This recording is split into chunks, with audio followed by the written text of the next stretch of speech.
បើសិនជាក្តឹបចន្ទីពុកម៉ែបងប្អូនទាំងអស់គ្នាមានបញ្ហាដូចក្នុងរូបភាពដែលខ្ញុំបានបង្ហាញនេះដូចជាបញ្ហាស្វិតក្តឹបក្រៀមក្តឹបឬស្វិតជ្រុះនោះចឹងបញ្ហាទាំងអស់នេះសូមពុកម៉ែបងប្អូនទាំងអស់គ្នាឈប់បារម្ភទៅព្រោះអីដំណោះស្រាយវា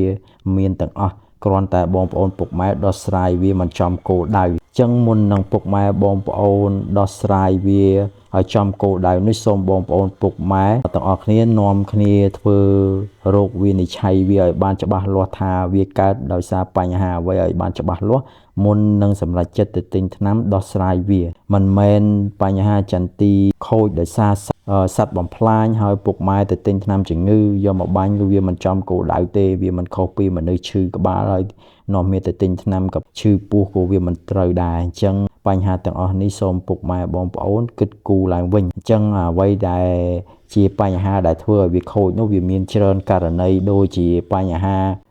ចន្ទីត្រូវសត្វបំផ្លាញដោយសារជំងឺដោយសារខ្វះសារធាតុបូរុនដោយសារកង្វះសារធាតុចិញ្ចឹមដោយសារអាកាសធាតុក្តៅខ្លាំងដោយសារខ្វះទឹកដោយសារ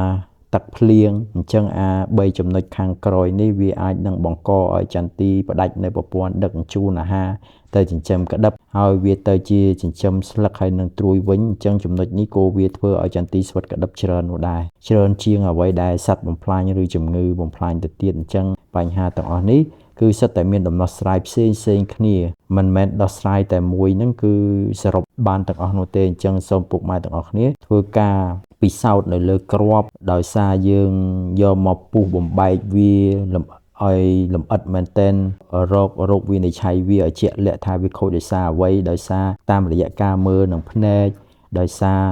តាមរយៈការបន្តនៃសារធាតុគីមីមួយចំនួនដើម្បីឲ្យវាប្រតិកម្មគ្នាទៅជាមួយនឹងកំហុសដែលខូចនោះវានឹងបង្ហាញបញ្ជាក់ឲ្យយើងដឹងថានៅក្នុងគ្រាប់ចន្ទីមួយនេះក្នុងដំណាក់កាលពេលនេះគឺវាខូចដោយសារអ្វីនោះអញ្ចឹងនៅពេលដែលយើងដឹងអំពីកំហុសរបស់វាអញ្ចឹងការដោះស្រាយទាំងអស់នោះវាលែងជាបញ្ហាទៀតគឺយើងនឹងអាចដោះស្រាយវាចំគោលដៅវាមិនខាតបង់ថវិកាពេលវេលាហើយនឹងជំងឺនោះវាមិនរីករាលដាលបន្តទៅទៀតទេដោយសារយើងដឹងអំពីឫសហេតុនៃដើមគល់របស់វាមិនមែនចេះតែទៅទិញថ្នាំយកមកបាញ់តាមអ្វីដែលយើងនឹកឃើញអញ្ចឹងការខូចនៅតែខូចការបរាជ័យវានៅតែបរាជ័យអញ្ចឹងអ្វីដែលខ្ញុំចេញមតិយោបល់នៅក្នុងថ្ងៃនេះគឺគ្រាន់តែជាការដាស់តឿនរំលឹកដល់បងប្អូនពុកម៉ែតែប៉ុណ្ណោះព្រោះខ្ញុំធម្មជាតិបៃតងមិនមានគោលបំណងអ្វីក្រៅអំពីការរកវិធីដំណោះស្រាយជូនពុកម៉ែបងប្អូនឲ្យធ្វើទៅបានទិន្នផលច្រើននោះអញ្ចឹងអ្វីដែលជាអត្ថប្រយោជន៍របស់ខ្ញុំគឺជាអត្ថប្រយោជន៍របស់ពុកម៉ែបងប្អូនរួមគ្នាដែរ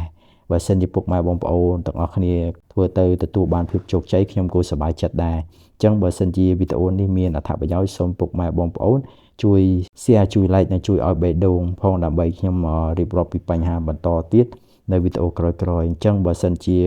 បញ្ហាក្នុងការពិសោធន៍តេស្តនេះចេញលទ្ធផលយ៉ាងម៉េចបងប្អូនឆ្ងល់អំពីកំហុសវាបង្ហាញយ៉ាងម៉េចបងប្អូនអាចឆាត comment សួរឬមួយតាមរយៈលេខទូរស័ព្ទខាងក្រោមនេះខ្ញុំនឹង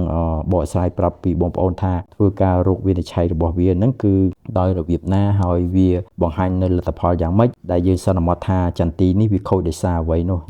ហើយចំណុចមួយទៀតគឺជាក្តឹបដែលមិនគ្រប់លក្ខណៈគេហៅថាក្តឹបខ្យល់ដែលជាក្តឹបមានគ្រាប់ដែលលេចរូបរាងចេញជាក្តឹបមកនេះវាដោយសារការបាញ់អុកម៉ូនបង្ខំអញ្ចឹងអានឹងគឺជាចំណុចមួយដែលធ្វើឲ្យក្តឹបស្វិតច្រើនលើសលប់នោះដែរ